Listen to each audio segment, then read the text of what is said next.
नमस्कार, स्वागत है आपका। आप देख रहे हैं द न्यूज और मैं रानी गुप्ता आपके साथ। इस वक्त की बड़ी खबर सामने आ रही है पश्चिम बंगाल से। आपको बता दें कि पश्चिम बंगाल में बंगाल पुलिस ने एनआईए के अधिकारियों के खिलाफ एफआईआर दर्ज कर दी है। बता दें कि आरोपी टीएमसी नेता मनब्रतो जना के परिवार ने ये एफआईआर एनआईए के खिलाफ दर्ज करवाई है। दरअसल देखने को मिला था कि कल एनआईए की टीम टीएमसी नेता के यहाँ पर रेड करने गई थी और उसे गिरफ्तार करने गई थी, लेकिन वहां पर मौजूद भीड़ उनके ऊपर ही पथराव कर देती है और एनआईए की टीम घायल हो जाती है। लेकिन अब जब इस पूरे मामले को लेकर के पुलिस को टीएमसी नेता के खिलाफ कार्रवाई करनी चाहिए, तो वो एनआईए के अधिकारियों के खिलाफ ही कार्रवाई कर रहे हैं और उन पर एफआईआर दर्ज कर दिया गया है।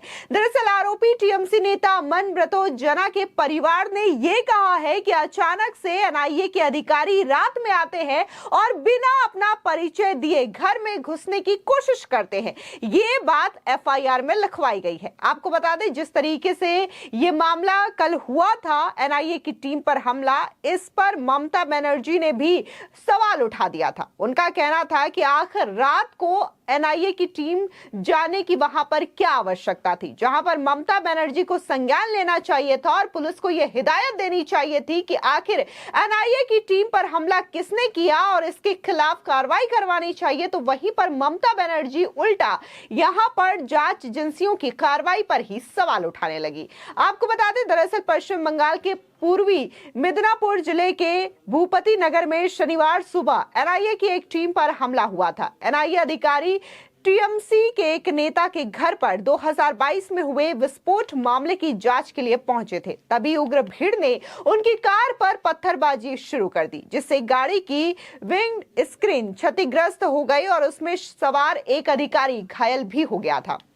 ये घटना सुबह करीब 5:30 बजे की थी। एनआईए टीम की ओर से मनब्रतो जना और अज्ञात के खिलाफ शिकायत दर्ज की गई। एनआईए अधिकारी मनब्रतो जना को ही गिरफ्तार करने मौके पर पहुंचे थे। एनआईए सूत्र बताते हैं कि छापेमारी से पहले केंद्रीय जांच एजेंसी की ओर से स्थानीय पुलिस स्टेशन को सूचना भी दिया गया था, फिर भी उचित सुरक्षा की व्यवस्था नहीं की गई थी। घटना के संबंध में एनआईए द्वारा स्थानीय पुलिस स्टेशन में एक आधिकारिक शिकायत दर्ज कराई गई। आपको बता दें कि घटना के संबंध में एनआईए द्वारा स्थानीय पुलिस स्टेशन में एक आधिकारिक शिकायत दर्ज की गई है। एनआईए अधिकारी द्वारा दायर शिकायत के आधार पर भूपति नगर पुलिस स्टेशन द्वारा मुख्य आरोपी मनब्रतो जना, उसके परिवार के सदस्यों और अन्य अज्ञात के खिलाफ आईपीसी की धारा 341, 332, 353, 186, 223, 427, 34 और पीडीपीपी अधिनियम यानी कि prevention of damage to public property act 1984 की धारा 3 के तहत एक एफआईआर दर्ज की गई है। उग्र भीड़ द्वारा पत्थरबाजी के बीच एजेंसी ने मनब्रतो जना को गिरफ्तार कर लिया है। भूपति नगर में 3 दिसंबर 2022 को हुए एक विस्फोट में छप्पर पर घर ध्वस्त हो गया था, जिसमें 3 लोगों की मौत हो गई थी और पिछले महीने एनआईए की टीम ने विस्फोट के सिलसिले में पूछताछ के लिए 8 टीएमसी नेताओं को बुलाया था। केंद्रीय जांच एजेंसी ने 8 को अपने अधिकारियों के सामने पेश होने के लिए भी कहा था, क्योंकि वे पहले के समन में जांच में शामिल नहीं हुए थे, जिसमें उन्हें 28 मार्च को न्यू टाउन में एनआईए कार्यालय का दौरा करने का निर्देश दिया गया था। एनआईए की टीम इसी केस के सिलसिले में मनब्रतो जना के घर पर उसे गिरफ्तार करने भूपति नगर पहुंची थी, लेकिन जब उग्र भीड़ उन पर हमला कर देती है तो वहां पर एनआईए की टीम जो है वो फौरन नजदीकी थाने में जाकर के उनके खिलाफ एफआईआर दर्ज करवाती है। लेकिन आज ये अपडेट सामने आ रही है कि आरोपी के परिवार ने ही एनआईए के अधिकारियों के खिलाफ ये एफआईआर दर्ज करवा दी है। आपको बता दें कि ईडी,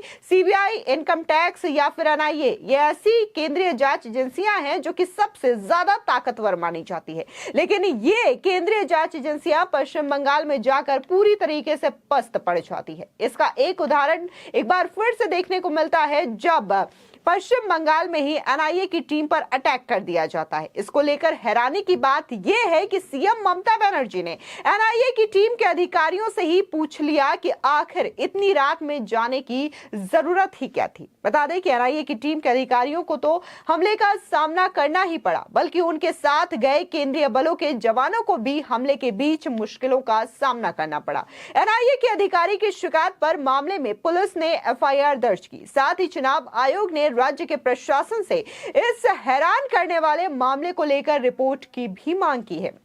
आपको बता दें कि राज्य प्रशासन से लेकर स्थानीय पुलिस अब कार्रवाई करेंगे या जो एक्शन लेंगे, लेकिन इन सब के बीच बड़ा सवाल यह है कि आखिर पश्चिम बंगाल में इन बेहद शक्तिशाली जांच एजेंसियों की टीम पर इतना बड़ा हमला कैसे हो जाता है। यह पहली बार नहीं है कि जब किसी एजेंसी पर हमला हुआ हो, बल्कि इससे पहले भी सीबीआई और ईडी की टीमों पर हमला हो चुका है। कुछ महीने पहले ही पश्चिम बंगाल के नॉर्थ 24 परगना के संदेश खाली में पूर्व टीएमसी नेता शाहजहां शेख के घर तलाशी लेने पहुंची ईडी की टीम पर उनके समर्थकों और ग्रामीणों ने हमला कर दिया था। ईडी की टीम पर हुए इस हमले में 3 अधिकारी बुरी तरीके से घायल भी हो गए थे। उनकी सुरक्षा में गए कई जवान हमले के चलते वहां से घायल हो गए थे और भागना भी पड़ा था। खास बात यह है कि जैसे संदेश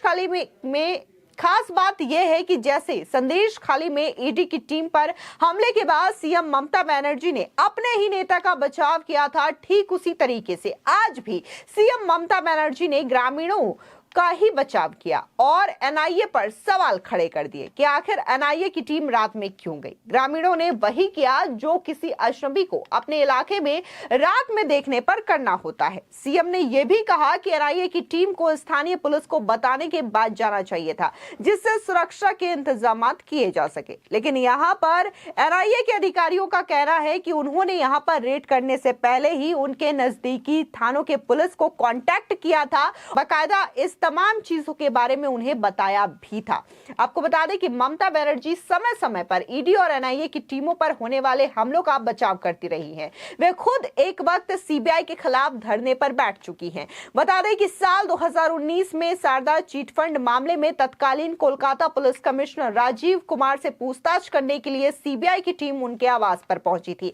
ऐसे में सीएम ममता बनर्जी राजीव कुमार के आवास के पास पहुंच गई थी और सीबीआई के खिलाफ ही धरने पर बैठ गई थी। इसके पहले टीएमसी नेता और मंत्री अरूप विश्वास के भाई के घर पर जब इनकम टैक्स की रेड पड़ी थी तो इनकम टैक्स की टीम के खिलाफ टीएमसी नेताओं ने हल्ला भी बोल दिया था। मंत्री फरहाद हकीम के घर पर जब रेड हुई थी तब भी कुछ ऐसी ही चीजें देखने को मिली थी। नारदा मामले में जब फरहाद हकीम, सुब्रत मुखर्जी, मदन मिश्रा की गिरफ्तारी हुई तब भी टीएमसी नेताओं और समर्थकों ने सीबीआई कार्यालय में हमला बोलकर उन्हें उनके ही ऑफिस में बंधक बना लिया था। ये एक पैटर्न है जो कि ये बताता है कि पश्चिम बंगाल में सत्ताधारी दल के नेताओं पर होने वाली केंद्रीय जांच एजेंसियों का टकराव किसी न किसी तरीके से राज्य सरकार से ही हो जाता है, जो कि जांच एजेंसियों के काम में सबसे बड़ी बाधा साबित हो सकता है। लेकिन जिस तरीके से पश्चिम बंगाल में जो जांच एजेंसियों की टीम जाती है, फिर चाहे वो ईडी हो, सीबीआई हो, इनकम टैक्स डिपार्टमेंट हो या फिर एनआईए हो, उन्हें हर बार इस तरीके की परिस्थिति का सामना करना पड़ता है और जहां पर राज्य की पुलिस को उन लोगों के खिलाफ एक्शन लेना चाहिए और ऐसी चीजें दोबारा ना हो, इसकी पूरी तरीके से आश्वासन देना चाहिए, तो उल्टा सरकार जो है वो इन्हीं जांच एजेंसियों पर सवाल खड़े कर देती है कि आखिर ये कोई टाइम हुआ आने का। फिलहाल इस पूरे मामले को लेकर के आपकी क्या राय है, हमारे कमेंट सेक्शन में जरूर बताएं। धन्यवाद।